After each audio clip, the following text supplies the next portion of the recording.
السلام عليكم، ازيكم يا حبايبي؟ عاملين ايه؟ رب دايما تكونوا بخير. معاكم اماني من قناه يوميات سوبر موني، والنهارده فيديو جديد. اظن الفيديو باين من اوله من عنوانه.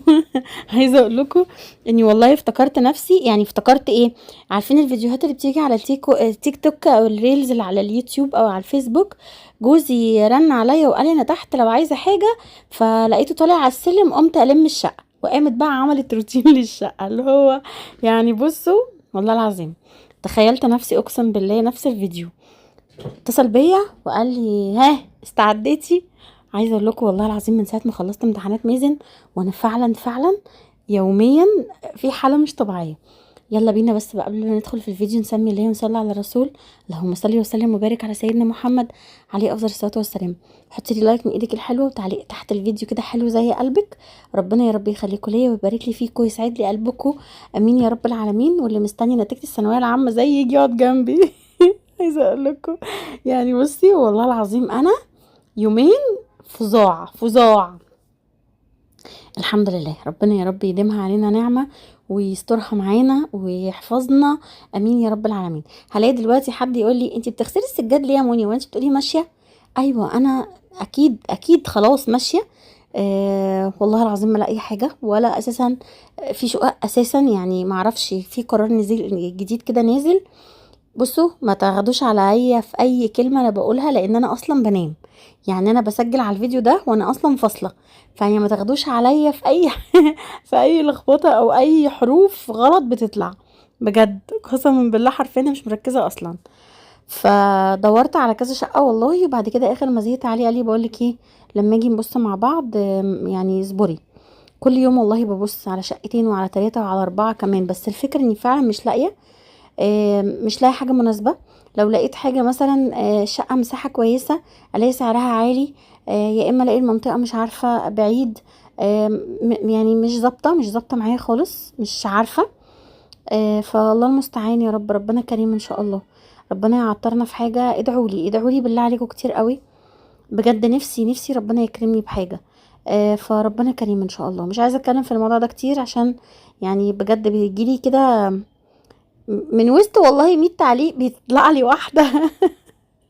والله العظيم بشفق عليها، والله العظيم ساعات الناس دي بشفق عليها. يعني في ناس بتبعت لي تدعي لي، وفي ناس بتبعت لي يا موني خدي اللينك ده فيه شقق، والناس بتبعت لي تقول لي يا موني احنا عندنا شقق. بس طبعا بيبقى مثلا شقتين او المكان مش مناسبني او فاهمني. انما والله العظيم بجد بشفق على الناس اللي بتطلع تقول لي انتي اللي عملتي في نفسك كده وانتي. ربنا يهديكوا، ربنا يهديكوا. انا مش هقولك غير لو تعرفي تبقي ربعي بتعالي اتكلمي، بس الحمد لله محدش يعرف حاجه، ومحدش في تفاصيل يا بنات في حياه الناس انتوا ما تعرفوهاش وما ينفعش نتكلم فيها.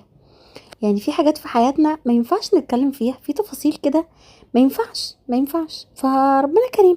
في حاجات مستخبيه، مش كل حاجه باينه. الناس اللي كانت بتقول انتوا مطلعين حياتكم وانتوا لا خالص، ده روتين. حضرتك انا بشجعك بحمسك بحفزك بقولك قومي اتنشطي اتشجعي زي ما بنتفرج على مسلسل. بيدينا باور بيدينا طاقه بيخلينا عايزين نبقى احسن، زي ما بنقرا كتاب بيدينا طاقة بيبقى عايزين نبقى احسن وبيغير مننا. طبيعي احنا لازم نغير في بعض، انا بتغير بيكوا وانتوا بتتغيروا بيا كده، يعني بندي طاقة ايجابية لبعض. انما في حاجات يا جماعة ما بتبانش. الكاتب لما بيكتب كتاب بيبقى عايز يعرفك منه معلومة معينة، انما مش كل التفاصيل هيقولها لك. نفس القصة احنا مش كل حاجة عن حياتنا تعرفوها. انتي بتتفرجي على فيديو 30 دقيقة ما يعادل مثلا ساعتين بعد جري وقص ومونتاج والكلام ده، انما في تفاصيل ورا الكاميرا محدش يعرفها يا جماعة. في حياة ودنيا احنا زينا زيكم بالظبط، مع العلم ان الحمد لله يا رب الحمد لله. يعني في حاجات انتي ما تعرفيهاش لو عرفتيها والله العظيم مش هتصدقيها. الحمد لله. المهم ما علينا ندخل في الفيديو على طول. موني قلت لكم والله بصوا انا لقيت السجاد عايز يتنفس، ما اعرفش حسيت ان هو الحر وعرق، احنا في حر ما اعرفش انا مش مبسوطه. حاسه ان الشقه مش احسن حاجه. قمت قلت اعمل لها ريفرش كده عشان يجي يلاقي الشقه نظيفه. طبيعي ان شاء الله هيجي بالسلامه، ربنا يكرم يا رب. ندور على حاجه وعادي هنطلع الحاجه تتنقل نظيفه، مش مشكله. كده كده ان شاء الله المره الجايه عايزه اغلف العفش عايزه الفه ستريتش والكلام ده كله عشان يبقى يعني احافظ عليه. كده كده السجاد ده على فكره انا مش جايباه، انت جايباه لسه جديد يا موني ونضيف. انت جايباه اصلا من الشارع، طبيعي بيتفرد وبيتعرض، ده هو الراجل عشان يفردهولك تشوفيه بيفرده عنده في الارض، يعني بيقولك بصي وبيفردها لك، فطبيعي بيبقى فيها تراب. فمكان رجلينا بقى في البيت، والقطه كمان كانت الشعر بتاعها كان مبهدل لي الدنيا بصراحه. قلت يا بت قومي اعملي، يعني بصوا هو الحاجه نظيفه والله، بس عايزه الحاجه تاخد ريحه حلوه، فاهميني؟ بس مش اكتر من كده، ريفرش يعني. المهم طبعا الحاجات كلها عشان فواتح بقت يعني برضو عرضة للتراب وان هي تتوسخ ولونها يتغير. انتوا التراب يعني بشع بشع في البيت بجد. انا كمان ما عنديش هنا سلك، الشقة القديمة بتاعتي التمليك كنت عاملة لها سلك في الشقة كلها، شبابيك وبلكونات، انما هنا طبعا عشان مش بتاعتي فما اقدرش اعمل فيها حاجة خالص. وبعدين لما جيت ما كنتش مفكره ان انا بصراحه هقعد يعني سنتين تلاتة، قلت يا بت ايه ممكن يعني امشي. رجعت قلت طب ما انا اعمل فيها وانا احتمال اطول كده، اللي هو عارفه انت بتبقي قاعده ايجار مش بتاعتك فما بتبقيش عارفه تعملي حاجه. فالله المستعان، ادعوا لي بس ربنا كده يسهل لي اموري ويدبره لي من عنده، ويوسع رزقي كده يمين يا رب العالمين، ويسترها معانا يعني ونلاقي حاجه ان شاء الله، ربنا كريم. بس فانا والله يا جماعه انا بيتقال لي امشي من المنطقه خالص، انا معاكم، في مناطق كتير والله سعرها اقل من كده، انا معاكم، بس الصراحه مش عارفه امشي، قولوا لي ليه. ممكن علي يسافر تاني، ممكن ما يبقاش معانا الولاد، السناتر جنب ملك هنا كلنا كل المدرسين، خلاص انا المنطقه يعني عايزه اقول لكم يعني تقريبا سبحان الله، يعني انا وانا ماشيه طول ما انا ماشيه ازيك يا مميزن، ازيك يا مميزن، ازيك يا مميزن. الواحد عمل ناس كويسة وعمل صحاب كويسين وعمل جيران وعمل يعني، عايزة اقول لكم ان ابو كمال نفسه، يعني ابو كمال نفسه لما بتصل بقى خلاص عرفوني، الدليفرية عرفونا، السوبر ماركت الدليفري عرفني، بتصل بالتليفون دلوقتي يقول لي العمارة الفلانية دور كذا. ف فمنطقة حيوية، انا قاعدة في منطقة كويسة بصراحة. بحاول ادور حواليا برضو في نفس النطاق، مش لازم زيزينيا يعني، بحاول ادور شوتس فليمنج، ممكن مثلا الوزارة، بوكلة، يعني فاهميني، مثلا جناكليس كده، المنطقة اللي حواليا يعني بحاول ادور حواليا، مش عايزة ابعد برضو عشان مدرسين ملك ومدرسين السناتر وبتاع كلها حواليا، فانا مش عايزة ابعد. ممكن اشوف لحد الساعة يعني، لو في الساعة برضو ممكن، فاهمني؟ احاول بقى ان انا اعمل ناس جديدة وصحاب جداد، بس مكان بعيد بقى خالص يعني زي مثلا سيدي بشر والعصافرة وميامي والسيوف وكده، مش عارفة، مش حاسة ان انا يعني، عارفين الساعة برضو هنا جنبي جنب اهلي، يعني الساعة برضو مشروع هلاقي نفسي مثلا عند اهل جوزي، عند اهلي مش عارفة ايه، عماتي كده كلنا هنا. فانتوا فاهمين يا جماعة صح؟ حاسين بيا ولا ايه؟ المهم ما علينا، ربنا كريم يا رب يعطرنا. بس فعلي بقى كلمني، ها موني، قلت له ايه؟ قال لي ايه الكلام؟ ان شاء الله قريب، قلت له خلاص ماشي على خير يا رب. فمستنيه بس يحجز ويقول لي دنيته ايه وهيجي امتى ان شاء الله. فقمت بقى كده قلت يا بت ايه، خلصي البيت وخلصي الشقه واظبطي الدنيا، الجو النهارده حلو جدا بقاله كام يوم، عمالين تسونامي تسونامي، والبحور بره عندنا بالضرب بالضرب، يعني كلمه بالضرب دي شويه، مش عارفين الدنيا ايه، هل اشاعات، هل هيحصل حاجه، بس انا عارفه ان ربنا الحافظ والله، وكلا يصيبنا الا ما كتب الله لنا، يعني هو سبحان الله ما حدش بياخد اكتر من نصيبه، لو اجتمعوا الانس والجن والدنيا كلها عشان تأذيكي عمر ما هيأذوكي غير باللي ربنا كاتبهولك، وعمرك ربنا ما هي حد هينفعك غير اللي ربنا برضو كاتبهولك. احنا مش اكتر من اسباب في حياة بعض بس مش اكتر، انتوا فاهميني؟ بس فان شاء الله خير، ان شاء الله كله مكتوب وكله متشال وكله، احنا بس بنقول يا رب اهم حاجة، والله المستعان يا رب. فهنا بقى عايزه اقول لكم ان السجاد ده، انا السجاده الصغيره كنت جايباها من قبل رمضان لو تفتكروا، السجاده الكبيره كنت جايباها في العيد الكبير، فطبعا لا دي اتشطفت ولا دي اتشطفت وفواتح، واللي بيدخل من على الباب برضو يعني يا جماعه بنيجي من بره من السوق وبتاع برضو رجلنا يعني مش نظيفه 100% يعني، بس ندخل المطبخ ونطلع وندخل البلكونه ونطلع، فبرضو ايه، حاسه ان هي وقع عليها كذا حاجه. الحاجات الغامقة فعلا بتستحمل، بس الفواتح والله لا هي احلى، بس مش بتستحمل بقى، يعني مثلا حد بياكل حاجة وقعت منه شكرا بقعت، حد بيشرب حاجة وقعت نقطة شكرا بقعت. فلازم بقى ايدك فيها باستمرار. فانا السجادة الصغيرة اللي هي الحافظة الصغيرة دي كانت من رمضان. وطبعا طلعنا العيد الصغير ودخلنا في العيد الكبير، وما وصلتهاش لان احنا دخلنا بقى في امتحانات ملك، وكانت تعبانه مني جدا، ما كانش عندي استعداد اعمل اي حاجه في البيت الصراحه. وطلعنا على امتحانات مازن، فالحمد لله قلت لا خلاص خلصنا امتحانات بقى، ومنها خلصنا امتحانات، والصيف الجو حر جاي وداخلين على دروس تاني ودراسه. ملحقتش افوق النهارده، لسه رافعه بوست دراسه ايه وكتب ايه وشنط بتاعت مدرسه ايه اللي هتبدا يا جدعان، حرام عليكم. لا، انا لسه ما خدتش نفسي وما خدتش هدنه بجد. كل الثانويه العامه اللي عندهم البيوت اللي فيها ثانويه عامه مفيش هدنه، ما خدناش هدنه. يا دوبك خلصنا ثانويه عامه داخلين في دروس وداخلين في حجز سناتر عشان ملك. يعني انا داخله في حجز بقى سناتر، وبندور على سناتر ومش عارفه ايه عشان نحجز عشان ملوكه، فربنا كريم يا رب. بس انا كمان طلعت من دروس على ان شاء الله ابوهم جاي، فالمفروض ان انا يعني اظبط البيت، الراجل يعني ما يجيش يلاقي البيت زي الزفت، وانا ما كنتش بعمل حاجه ايام الامتحانات.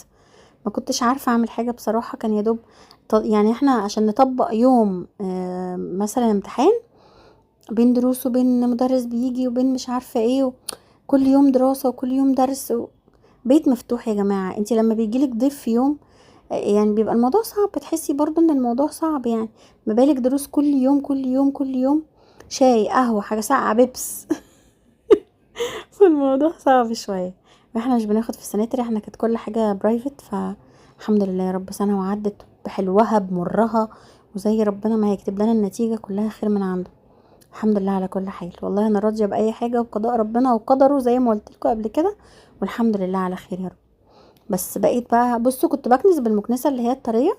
انا بشجعكم على فكره وبكنس معاكم، انا التصوير كان صعب بالنسبه لي، انا ما حدش شايفني في البلكونه، كنت ممكن اعمل من غير الطرحه، بس قلت لا البس واستعد عشان اصور معاكم عشان اشجعكم، عشان تقومي تروقي بيتك، عشان لو انت بقى داخله على دراسه وداخله على دروس. انا مش مصدقه الكلمه دي والله، انا مش مصدقه اللي انا بقوله ده اصلا، يعني اصلا. لسه ما خلصناش.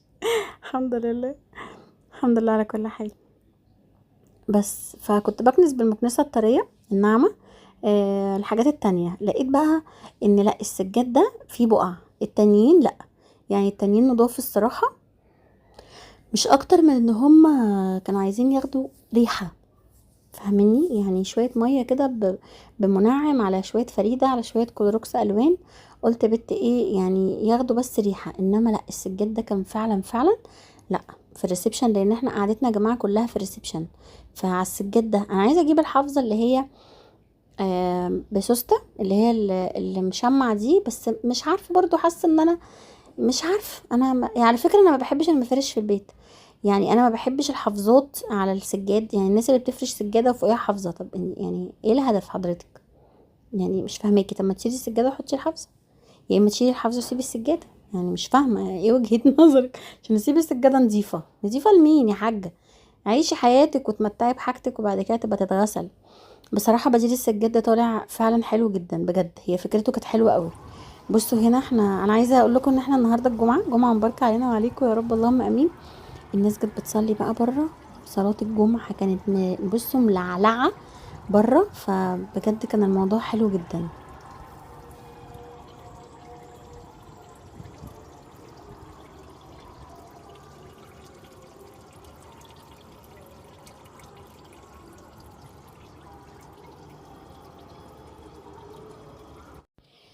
يعني بقيت واقفة بغسل السجاد، وفي كده نسمة هوا مع نسمة شمس، شعاع شمس كده طالع لسه بيطلع، يعني احنا الظهر بس عبال الشمس ما بتلف انا ما نمتش. اليوم ده كنت بعد الفجر عملت حاجات كتير، ظبطت حاجات كتير في البيت وبستعد بقى ان احنا زي ما بقول لكم يعني لازم البيت يبقى نظيف، ما اعرفش حسيت ان انا مخنوقه من العيد من ساعه ما فرشت، مش عارفه، لا حاسه ان انا متضايقه، شلت السجاد كله. البيت انا الشقه عندي حر يعني مش طبيعي، حر حر حر مش طبيعي، اقسم بالله بموت، وانا كمان مع السكر بجد مفرهدني. وسألتكم على اللي هو التكييف الصحراوي، ناس كتيرة جدا قالت لي يا موني بلاش، احنا عندنا في اسكندرية رطوبة عالية جدا، فقالوا لي يا موني بلاش لان انتي هتجيبيه فعلا وحش، فمش هتلاقي منه استخدام. فالصراحة خفت يعني، هو ب7000 جنيه فكتير. هو ده اللي انا كنت ممكن اقدر يعني ان انا مثلا اجيبه قسط حتى، فاهميني؟ او ب6000 يا ربي حاجة كده. انما التكييف التاني ما اقدرش عليه بصراحة، ولا قسط ولا كاش ولا حتى يعني بصوا بالحجز، ما اقدرش، مش هينفع خالص. يعني احنا طالعين من سنة جميلة الصراحة، ولسه داخلين على مالك بقى، ومش عارفة مازن كليته هتبقى ايه، الله المستعان. ادعوا له يا بنات، ادعوا له ربنا يكرمه بمجموع حلو، وان ربنا يكرمنا بكلية كويسة يا رب، واللي هو نفسه فيه يا رب، ربنا ينوله اللي نفسه فيه يا رب، اللهم امين. فخصوصا الامتحانات كانت تقيلة جدا جدا جدا بجد، يعني انا مش عارفة هما بيعملوا فينا كده ليه. لا، والنور بطل يقطع من ساعة الثانوية العامة ما خلصت، يعني خلاص هي الخطة خلصت، الخطة جيم. والله العظيم الواحد يعني مش عارف يقول ايه. يلا الحمد لله، الحمد لله، الواحد مش لاقي كلام بجد، القول ضايع. الحمد لله.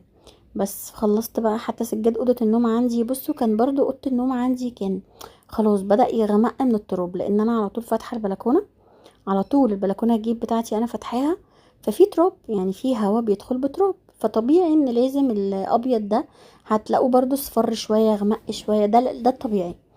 فالله المستعان يا رب. بصوا هنا بقى كنت ايه، مازن كان الخرطوم بتاعي اتكسر وانا بشده، فاتعمل مني، اتقطع مني.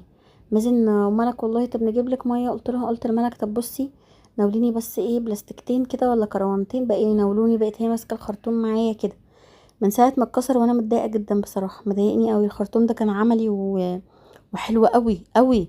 بس ما اعرفش ايه اللي حصل، يعني القطه مثلا ما عملت فيه، ولا هي شديت، ما اعرفش ما اعرفش. المهم ملك كده بقت تملالي ميه وانا شد، قلت بس ايه، انا كنت وانا بعمل بالخرطوم نزلت الميه كده على الحيطه، عايزه اقول لكم نزلت كميه طينه وتراب من على الحيطه، اقسم بالله مش طبيعيه. بس الحمد لله بدات بقى كده اخد سجاده على الحمام، ما ينفعش تسيبيه بصابونه، ما ينفعش. انا سبته بس يتصفى كده يخف عليا شويه عشان اقدر اشيله. عايزه اقول لكم من ساعتها ظهري مش قادره، والله العظيم حرفيا مش قادره. بس الحمد لله خدت بقى السجاد كله، خلصت السجاد كله دخلته، ومسكت بقى السور كده، قلت امسحه واظبط البلكونه. طبعا الازاز كله هيتمسح، انا ما كبتش ميه ولا مسحت الازاز، هو نضيف اصلا بس يعني برضو عايز مسحه كده، بس ان شاء الله همسحه بقى مسحه حلوه بالفوطه بتاعه الازاز مع الشقه كلها بقى، وانا بلمع هروح ملمعه الشقه كلها. بس كان اهم حاجه عندي بصراحه ان انا خلصت السجاد، وفي حاجات كتير عايزه تتعمل، منها حاجات انجزتها النهارده. يعني بسجل لكم على الفيديو ده السبت، الفيديو اللي انا مصوراه ده كان الجمعه امبارح كله، انما النهارده السبت بسجل لكم عليه. بس عملنا حاجات كتير جدا تانية انجزناها برضو انا وملك الحمد لله. مازن مش قادره اطلب منه حاجه بصراحه، بعد الكعبله اللي كان فيها دي مش قادره اقول له اعمل اي حاجه، هو اساسا يعني مش طايق نفسه، ولسه طبعا مستني النتيجه وبتاع، فانا مش عايزه اطلب منه حاجه والله. بس بدات امسح كده الازاز، وبدات امسح الارض، وبدات اكب ميه في كل حته، بصوا في الاركان وفي الزوايا. طبعا الخرطوم كان بيريحني في الموضوع ده قوي، بس الله المستعان بقى هشوفه بيتباع فين تاني وابقى اجيب واحد تاني. بس احلى حاجه موضوع البلاعه اللي في البلكونه، لو انتي بتظبطي بيتك او بتاسسي بيتك وفي مثلا بير تحت البيت عندك ولا حاجه، تقدري تعملي الحركه دي بجد، عمليه جدا وهتنفعك. حطيت بقى ميه كمان للعصافير بتوعي، والحمام بتاعي بيجي يشرب وبيقف هنا. بصوا بقى جبت كام حاجه قمر، هتقولوا لي منين يا موني؟ جبتها من البيج من عند امل حبيبتي، صاحبه قناه طبعا يومياتي انا وسلفتي، اكيد عارفين يعني امل وايه. فجبت كده كام حاجه من عند امل، انا اصلا بطلت اجيب من اي بيج تانية، بجيب من عند امل بس من على الجروب بتاعها على الواتساب. هحط لكم رقم الواتساب دلوقتي على الشاشه عشان اللي عايز حاجه ياخد منها على طول. عايزه لكم اسعارها حلوه وكل حاجه عندها ما شاء الله. اول حاجه جبتها كده وكنت قلب عليها الدنيا، بصوا سالت عليها كتير لقيتها باسعار مهوله كده. انا كان نفسي في الطقم ده بتاع ايكيا وفي المضرب بتاعه، بس للاسف طلع المضرب لوحده. قلت لها اموله طب كنتي قلتي لي، قالت لي والله يا موني ما اعرف. فانا كان نفسي قوي في الطقم اللي هو بتاع ايكيا ده، اللي هو استنى هفتحه لكم. عايزه اقول لكم ان هو قمر. اكتر قطعتين كنت عايزاهم بصراحه المضرب، امل قالت لي والله في اقرب فرصه هبعتهولك على طول، يعني هجيبه هبعتهولك على طول. قلت لها امل، قالت لي والله هبعتهولك. المهم اول قطعه معانا، عايزه اقول لكم ان هو قطعه مختلفه بجد حقيقي. يعني المعلقه دي كده، المعلقه دي بصوا عامله ازاي حلوه، اولا الطقم خفيف جدا غير الاطقم التانية التقيله اللي هي في ايدينا، الحاجات التانية تقيله قوي. انا بستخدم المضرب الطقم اللي هو الخشب، بس بصراحه مش بتك عليه. ليه؟ لاني بخاف استخدم الحاجات دي على النار، بتبوظ بتعمل. الطقم التاني ده كان ب 370 جنيه، اللي هو اللي انا حطاه على الستاند، اللي في الستاند بتاعه اللي انا حطاه جنب البهارات، اللي هو اللون الفيروزي ده او المنت. اكتشفت ان هو لونه برضو بيغير، السيليكون عموما بيغير، فما بستخدموش كتير، مش استخدام يومي. يعني في حاجات كتيره، اوقات كتيره جدا مش بصور معاكم اكلات او وصفات، فبستخدم الحاجات التانية، الاسباتيولات والحاجات التانية بتاعتي واطقم التوزيع التانية. انما في التصوير ببقى عايزه استخدم لكم حاجات شكلها حلو. المهم جبت الطقم ده، المعلقه خفيفه، تحسوا ان هي خفيفه وحجمها حلو، يعني حتى لما تيجي تغرفي بيها حجمها حلو، فاهمين؟ دي اول قطعه اهي المعلقه. تاني قطعه المغرفه. المغرفه بتاعته قمر قوي، قولولي ليه. المغرفه بتاعته زي ما تكون مربعه كده، بصوا مربعه، لما تيجي تغرفي بيها ليها حرف. يعني التانية بتقعد تدلدق كده مننا وتعمل حاجات غريبة، لا ده ليه حرف كده، اللي هو لما تيجي تفضي شوربة او حاجة ليها حرف شبه الشفشق كده، بحيث ان هو ما يقلبش، فاهمين؟ دي بقى القمر الصغنونه دي، عايزه اقول لكم سكر والله يا بنات، سكر صغننه كده، غير التانية طويله. لا دي صغيره كده. بصوا مش هضحك عليكم، دي يعني انا عندي زيها كذا واحده، يعني مش من كتر السباكيتي اللي انا بعمله، بس حلوه. يعني لما باجي اطلع مثلا حاجه من الشوربه، لما باجي اطلع مثلا، لا يعني بستخدمها برضو استخدامات اخرى يعني. القطع السكر دي عايزه اقول لكم ان انا برضو عندي شيلات كتيره قوي، بس يا مثلثه، يا اما من قدام عريضه ومربعه قوي، يا اما من قدام مفلطحه قوي. مفيش طقم توزيع القطع الصغيره دي اللي هو يا دوب على قد قطعه صغيره، لان احنا ساعات بنقطع كيك، بنقطع مثلا اي حاجه بشاميل بتاع لازانيا، فببقى عايزه اقطع قطع صغيره، مش عايزه اقطع قطعه قد كده. فانا ما كانش عندي القطعه دي بصراحه. بصوا صغننه وقمر ازاي، جميله. اخر قطعه بقى دي اللي انا كنت هتجنن عليها اصلا، الماسك ياوي. ليه بقى؟ لانه التاني الاسباتيولا التانية بصراحه من الحاجات الفاشله بجد. مبدئيا بيتقطع من قدام، ثانيا الحرف اللي من جوه اللي هنا ده بيتكون فيه بقايا اكل، لو حطيتيه في الحوض ولا حاجه، بقايا دهون، حاجات من كده، عايز بقى تنظيف من نوع خاص بصراحه. والواحد يعني عايز ينجز، هو الاسباتيولا اللي هو شبه السيليكون ده بيتقطعوا من جوه زي ما قلت لكم، شكله ما بقاش الطف حاجه. بصوا لو بتاخدوا بالكم من ايدي كنا بنعمل صبغه انا والبت ملوكه عملنا صبغه لشعرنا احنا الاثنين، فهمتوني؟ بس فانا بحب ده قوي. مبدئيا هو مكتوب عليه ميد ان شاينا، بيدخل غسالة الاطباق، بيستحمل درجه الحراره، كل الكلام ده، فهو حلو قوي. والماتيريال بتاعه تحفه تحفه. بصوا لو بتقلبي مثلا بانيه، بتقلبي اي حاجه، حلوه قوي كده وخفيف وظريف. ده اول حاجه جبتها. تاني حاجه بقى، انا كان نفسي في بلانشا بصراحه، حلوه يعني، حاجه تغيير كده. بصوا انا ببقى فرحانه قوي لما بشتري حاجه على فكره، يعني ببقى فرحانه قوي لما بشتري حاجه جديده، او لما بعمل حاجه جديده، او لما بجيب في البيت حاجه جديده. المهم ان انا جبت البلانشا القمر دي، عايزه اقول لكم كبيره، خامتها حلوه قوي، السيليكون بتاعها حلو قوي. لان انا اللي عندي بصراحه خلاص يعني قربوا ان هم يبوظوا، شكلهم مش حلو. ما عنديش غير الاورنج الصغيره، والخشب مش بستخدمها في كل حاجه، الخشب بحس ان هي بتبوظ من الميه، فمش بستخدمها في كل حاجه. فجبت البلانشا القمر دي، الوانها كمان تحفه يعني. الاسعار بقى هتلاقوها على الجروب عند اموله، لان انا بصراحه ساعات بنسى والله. بصوا بقى، جبت برضو السكر ده، انتوا عارفين بقى ان هو علي جاي وبتاع، قلت يا بنتي حاجه جديده، يعني هو حاجه جديده ما شافهاش، ان هو كل الفيديوهات متابعها، وكل الفيديوهات عارفها، وكل المشتريات بتاعتي عارفها.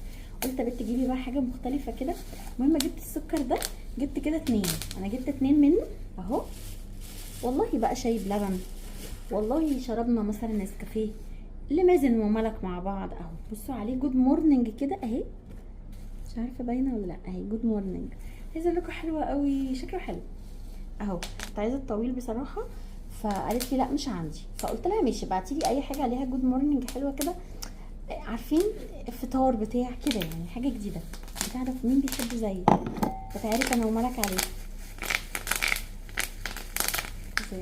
هسيب لها التاني. المهم بعتت لي كده 2 من القمر ده، تمام. اما بشتري حاجه للبيت ببقى مبسوطه قوي بجد. بصوا انا كان نفسي اشتريها في الشقه الجديده بقى لما ننقل ان شاء الله علينا خير، بس بما ان علي جاي يعني فقلت يا بنت ايه اي حاجه جديده. ده التاني اهو. بصوا بقى السكر ده بنعمل ساعات ميلك تشيك، بتعملي ايس كوفي، الحاجات دي كلها ملك بتحبها قوي. فانا جبت السكر ده، انا جبت من ده 2 برضو. بصوا عامل شبه البابل كده، بابل اهو. حلو قوي. جبت منه 2 اهو. البابل ده الجو حر والواحد عايز يشرب حاجه ساقعه بتاع، قلت بنت ايه جيبي حاجه مختلفه، حاجه جديده لما يجي يلاقي حاجه غير اللي هو مشى وسابها. بص جبت بقى 2 من ده، يعني 2 من البابل و2 من اللي هو السكر ده. عايزه اقول لكم شكله حلو قوي وخامته حلوه. يعني هو بصوا كف ايدي اهو بصوا، هو مكتوب مرسوم عليه مرسوم على علبه مع العصير. حلو ظريف. جبت برضو منه 2. انا ما جبتش حاجات كتيره قوي الحمد لله، عندي حلل، عندي حاجتي يعني، بس ما عرفت اقوم التوزيع ده، انا كنت نفسي فيه بجد فقررت ان انا اجيبه. والكوبايات والمجات دي والبلانشا برضو من باب التغيير، يعني حاجه جديده. مش بمشي والله ورا الترندات، كان زماني جبت حاجات كتيره جدا، بس في حاجات ما عندي، يعني عندي مجات كتير، عندي كوبايات كتير، بس الاشكال دي لا، فاهمين. بصوا بقى جبت السكر دي كنت طالباها منها والله، لو اقول لكم داخله في 6 شهور تقولوا كدابه. ورحت المنشيه وشفتها ولقيتها يعني قدامي، ما جبتهاش، قلت لا انا هجيبها من عند امل. فلما طلبت بقى منها اوردر يوم الخميس، طلبت الخميس والله بعتتلي الجمعه على طول. تمام اهو. ده ايه بقى؟ ده طبق تسالي، حبيت برضو ان انا اجيبه كده، بس حلاوته ان هو ليه غطا. انا عندي صينيه التسالي بس خشب، حاساها مش جامده قوي، وفي نفس الوقت لما باجي احط فيها حاجه مش بعرف اغسلها اهو. بصوا بقى ده طبق تسالي كده تمام، بايه؟ بالغطا بتاعه اهو. اكليريك، بس الاكليريك بتاعه عالي، يعني الاكليريك بتاعه بسم الله ما شاء الله قوي، فاهميني. الحلو فيه ان هو متقسم من جوه اهو. انا عايزه اجيب بقى شويه مكسرات او كاندي او اي حاجه شوكليت وحاجات كده، ان شاء الله هحطه على السفره على الترابيزه. ممكن احط مثلا، انا في العيد ببقى عايزه احط بسكوت وكحك وحاجات من دي، ما بينفعش احط في طبق مفتوح او طبق توزيع مفتوح، ما بينفعش. يعني انا عندي الطبق اللي هو كان جاي لي هديه مره من نفس حبيبتي من السعوديه، كانت بعتهولي من على نون، اللي هو متقسم 2 طبق، اللي هو المتقسم اللي فوق بعضه ده. لا ده انا بحط ساعات عليه فاكهه، ما بحبش احطه، خصوصا ان انا عندي قطه. يعني انت لو عندك حيوانات او لو عندك اطفال صغيره بتمد ايديها، تقدري ان انت تجيبي حاجه زي كده، بيحافظ على الحاجه، وبعدين ما بيطرش. والحلويات والحاجات دي برضو، الكاندي والحاجات دي، القطه عندي ساعات بتلعب في البونبوني والله التوفي، يعني في العلبه، في الكاندي جار اللي هو العمود ده، بتفتحه والله العظيم بتفتحه، يعني بتقعد تعمل فيه كده لحد ما توقعه، وحاجات كتير كده. صراحه شكله لذيذ قوي مع خلصتي؟ واقفه على الجزامه، الكاميرا اهي اهو. بصوا يا بنات جميل قوي. بصي الطبق بعد ما عملته حلو يا ملك اهو، عشان احط فيه كده لما بابا يجي احط فيه. هنا مثلا عايزه انزل اجيب لب ومكسرات، اي حاجه كده، حلويات، عندي مكسرات جوه، ممكن واحط توفي بونبوني كده، اي حاجه عندك حلويات تقدري انت تحطيها. مش راجع بني تاني اخيرا، هي ليها قفله اهو. يا شيخه بدل الاحمر والنبيتي واللي احنا كنا عاملينه حلو ما شاء الله اهو يا بنات. يعني هو لما يتحط فيه الحاجه بيبقى تقيل، فاهمين، فهتيجوا تشيلوا. المهم ان هو هيحافظ على الحاجه، زي ما قلت لك لو عندك اطفال او كده، فهو لذيذ بصراحه. عايزه اقول لكم خلصت السجاد سايباه وشطفته، طلع عيني في الشطف، طلع عيني. بس هسيبه بقى يصفي خالص في الحمام عشان خاطر، لان انا شطفته جوه في الحمام، لان الخرطوم زي ما خدتوا بالكم في الفيديو هو اصلا اتكسر مني، يعني من قدام مكسور، واتقطع من فوق، زعلانه عليه قوي والله، كان فعلا عملي جدا يعني. الله المستعان. هدخل اعمل ايه تاني، هنشوف بقى الدنيا ايه وهنعمل ايه. الله المستعان. يلا بينا. بعد كده بقى هعمل ايه، انا لميت كل الباسوكت اللي عند الولاد واللي في الريسبشن واللي في البلكونه واللي عندي، كله كله كله حطيته في الحمام.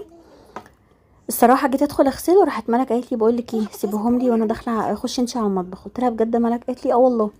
والله يا بنات هوريكم دلوقتي هي عملت ايه، ان شاء الله ربنا يسترها وينجحها ويفرح قلبها يا رب ويبارك لي فيها. بصوا المطبخ عندي كان برضو في مواعين كوبايات كوبايات كوبايات، خليته زي الفل عشان استعد بقى ادخل انضفه تنظيفه حلوه كده. بس ايه يعني حاجات كتير، هو الحمد لله نظيف وزي الفل والله، بس في كام حاجه كده عايزين يتعملوا هنعملوهم مع بعض وهوريكم هنعمل ايه. اولهم البوتاجاز، بس هنشوف هنعمل ايه ان شاء الله مع بعض. بس بصوا ملك والله يا جماعه خليت لي المطبخ اسم الله عليها، ربنا يحميك يا بنتي يا رب ويسترها معاكي ويشوفك احسن عروسه في الدنيا. خلت لي المطبخ، بصوا نزلت الاستاند ده كله ونضفت البانيو وغسلت لي كل البلاستيكات كلها ونضفت الاستاند ده وغسلت الحوض وغسلت الارض وخلت بصوا الحاجات دي مكان الصبغه، مكان ما عملت صبغه انا وهي. بس وكده بقى كان اخر الليل الحمد لله. عايزه اقول لكم ان ده كان ساعه الفجر، انتوا لو تاخدوا بالكم السما بدات تفتح. نشرت بقى كل السجاد، طبعا عبال ما نشرته اساسا طلع عيني، بس الحمد لله. بس قوموا وتشجعوا وخلصوا اللي وراكوا وقوموا وتنشطوا. انا كده دخلت صليت الفجر على فكره و... وما نمتش والله العظيم ما نمت. انا مطبقه برضو من امبارح وانا لحد ما بسجل لكم على الفيديو ده انا مطبقه. يلا اشوفكم على خير في فيديو جديد، بسلامه الله يا حبايبي، مع الف سلامه، وما تنسوش اللايك وتعليقاتكم.